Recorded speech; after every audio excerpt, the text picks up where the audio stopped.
Daniel Harper, Mia Torres, Lucas Reed, and Evelyn Shaw walked through the rusted gates of Ravencrest Sanatorium, believing they were about to film their biggest adventure. Yet before sunrise, only Daniel would step back out, shaken and alone, while the others vanished without a trace inside a building that was never truly empty. At the edge of a dying forest outside the quiet town of Black Hollow stood the ruins of Ravencrest Sanatorium. The massive brick structure had once been a state-funded hospital for the mentally ill, built in 1912 when isolation was considered treatment. Time had not been kind to it. Tall weeds swallowed the courtyard. Broken windows stared out like hollow eyes. Sections of the roof had collapsed, leaving jagged gaps where rain and moonlight slipped through. The iron gates at the entrance hung crooked, creaking whenever the wind pushed against them. For decades, Ravencrest had been the center of dark rumors.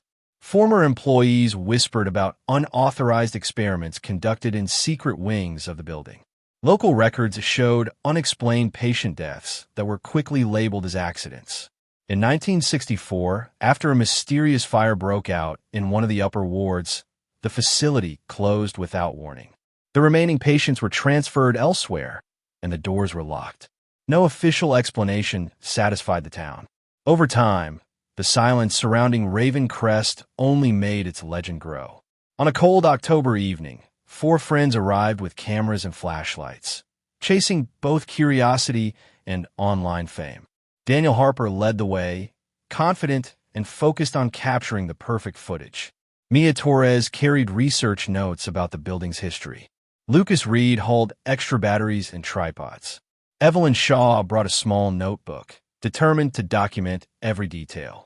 They paused briefly at the rusted entrance, aware of the stories, but dismissing them as exaggerations.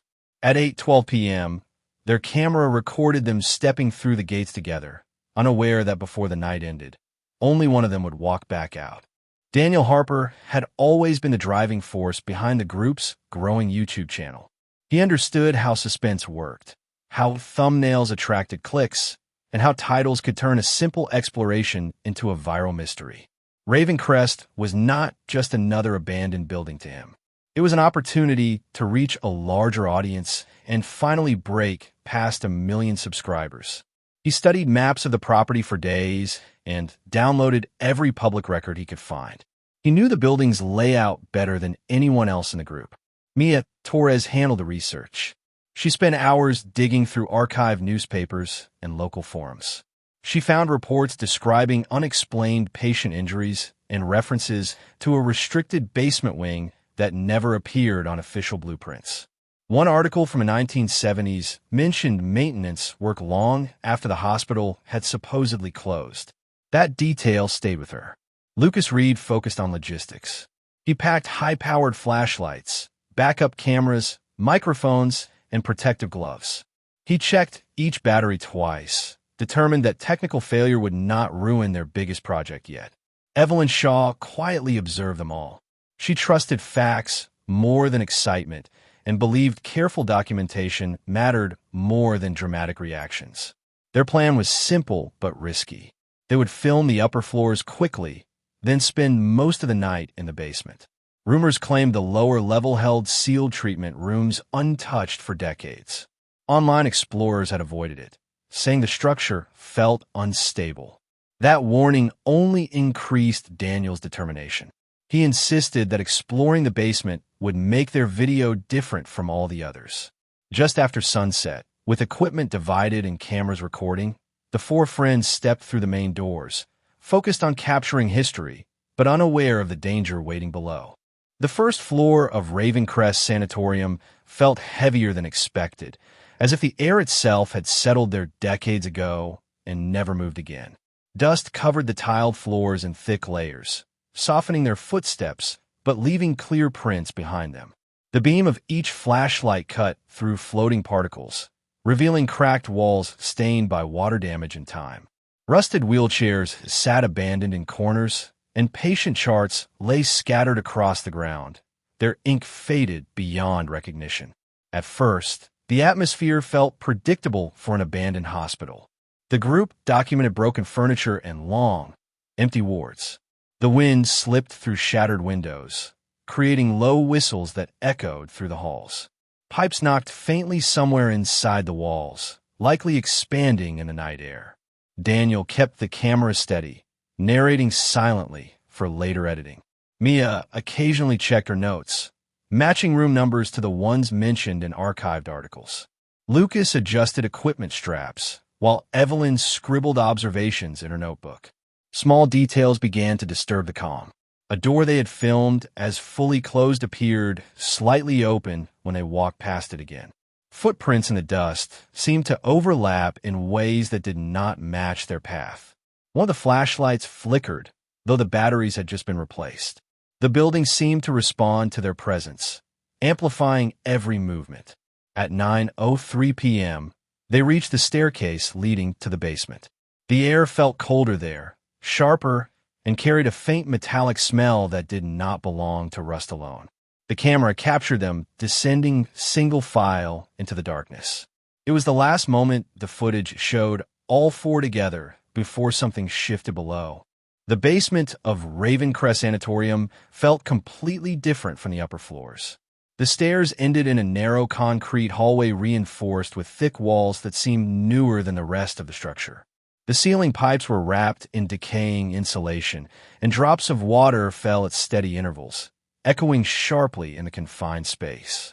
The temperature dropped noticeably, and their breath became faintly visible in the flashlight beams. Heavy steel doors lined both sides of the corridor. Each door had a small square window made of wired glass, clouded by age but still intact. Faded numbers were painted above them, some scratched away, others barely readable. The floor was cleaner than upstairs, with less debris and fewer signs of collapse. That detail unsettled Evelyn the most. It suggested the basement had been maintained longer than the public records claimed. As they moved deeper, the silence grew oppressive. The air carried a sharp metallic scent mixed with something stale and sour. Lucas adjusted the camera angle to capture inside several rooms. Some contained only empty metal beds, bolted to the floor. Others had leather restraints attached to iron rings fixed in the walls. In one room, an overturned medical cart lay rusting beneath a ceiling hook. At 9:17 p.m., a sudden crash echoed from farther down the corridor. The sound was loud and close, as if something heavy had fallen against steel. The camera jerked violently. The image blurred as the group reacted in confusion. For nearly 3 minutes, the footage went dark. When the recording returned, the hallway was visible again. The flashlight beam trembled slightly. Only Daniel stood in the frame. At 11:46 p.m., a passing truck driver noticed a figure stumbling along the road near the entrance of Ravencrest Sanatorium. The man appeared disoriented and covered in dust. His clothes were torn at the sleeves, and his hands were scraped and shaking. The driver slowed down and saw him collapse near the rusted gates.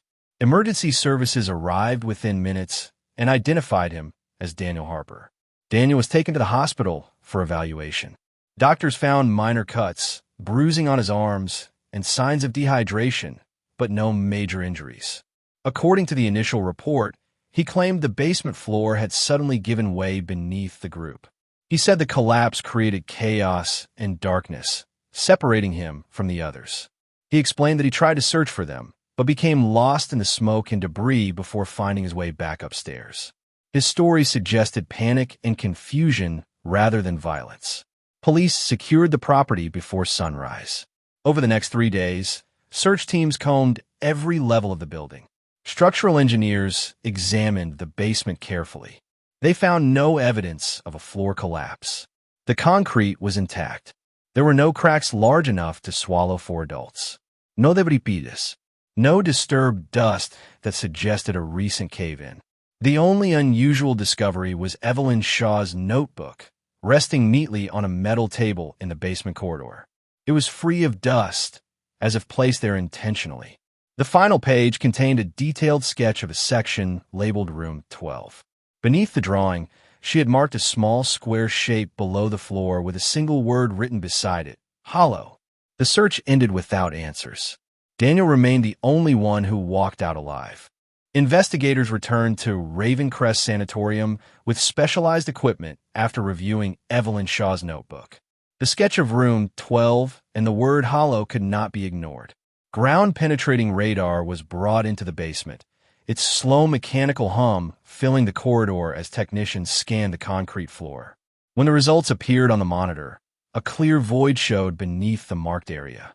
The empty space was rectangular and large enough to hold several people. No official blueprints mentioned any structure below that section. A construction crew carefully drilled into the floor under police supervision. Dust rose as concrete was cut away in controlled sections. Beneath the slab, they uncovered a narrow metal hatch concealed under layers of poured cement. The hatch had no handle on the inside, only on the outside. When it was lifted, a steep staircase descended into darkness. The chamber below was colder than the basement above. The walls were reinforced with older brickwork, darker and stained.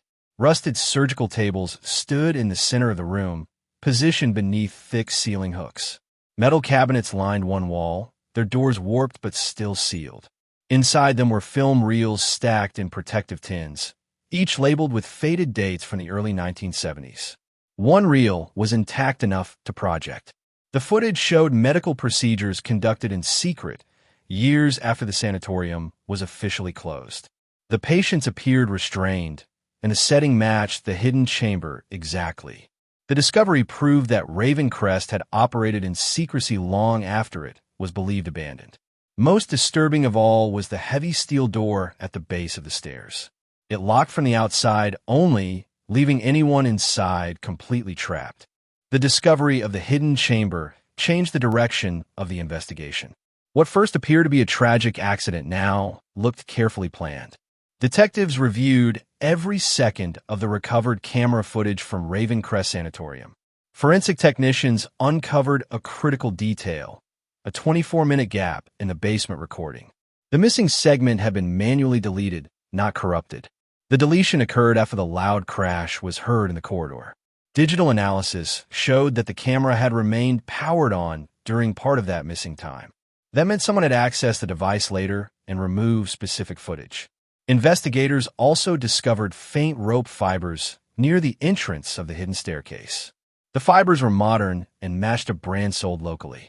Financial records revealed that Daniel had purchased heavy-duty rope, industrial flashlights, and cleaning chemicals 10 days before the exploration. Store surveillance confirmed the purchases. Phone location data placed him near Ravencrest 2 weeks earlier, long before the group's final visit. Tire tracks found near a concealed path behind the building matched the tread pattern of his vehicle. Detectives began forming a theory. Daniel may have discovered the sub-basement during his earlier visit. He could have planned the exploration as a way to bring the others directly to it. The crash heard in the footage might not have been a collapse, but the sound of the steel hatch being forced open or closed. The outside locking mechanism of the chamber suggested how someone could be trapped inside without escape.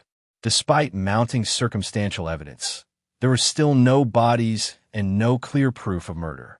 Without remains, the case remained incomplete, and Daniel maintained that panic and confusion explained everything. 6 months after the disappearance, the case seemed frozen.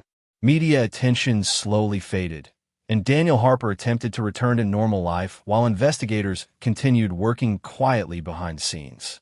Then, in early spring, 2 hikers walking along a wooded trail nearly half a mile behind Ravencrest Sanatorium noticed a patch of disturbed soil.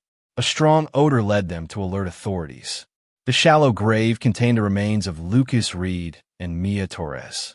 Forensic examination determined they had died from blunt force trauma to the head.